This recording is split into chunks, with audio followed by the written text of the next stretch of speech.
Fugue, enlèvement parental, disparition inquiétante ce 25 mai. C'est aussi la journée mondiale des enfants disparus en France. L'an dernier, 43 870 enfants ont été signalés disparus. Nous avons rencontré un père qui, en 2019, a perdu la trace de son petit garçon de 8 ans. Il a été enlevé par sa mère d'origine belge et c'est depuis comme volatilisé. Depuis, bien, il multiplie les recherches, mais en vain. Éléonore Blagden, Emmanuel Michel et Audrey Vuittas. Noah, le fils de Bulint-Turan, est partout. J'ai toujours quelque chose qui lui appartient. J'ai un petit pins même. Et je le mets sur ma veste et je le change en fait. Je le mets sur d'autres vestes. C'est ses mains exactement lorsqu'il avait 7 ans.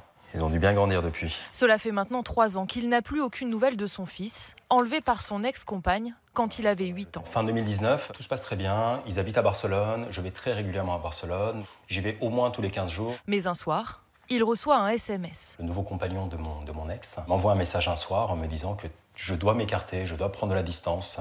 Ils ne lui présenteront plus Noah. S'ensuivent 3 années de procédure. Bulint-Turan obtient la garde de son fils, mais la police ne parvient pas à le localiser. Est-ce qu'ils sont partis en Argentine? Est-ce qu'ils ont décidé d'aller en Afrique? Est-ce qu'ils sont toujours en Europe? Je ne sais pas. Il trouve de l'aide en contactant le 116 000, un numéro européen gratuit qui accompagne les parents en détresse. Il peut s'agir d'enlèvement, de disparition inquiétante ou de fugue. On est perdu en réalité. On ne sait même pas quel type d'avocat prendre en réalité.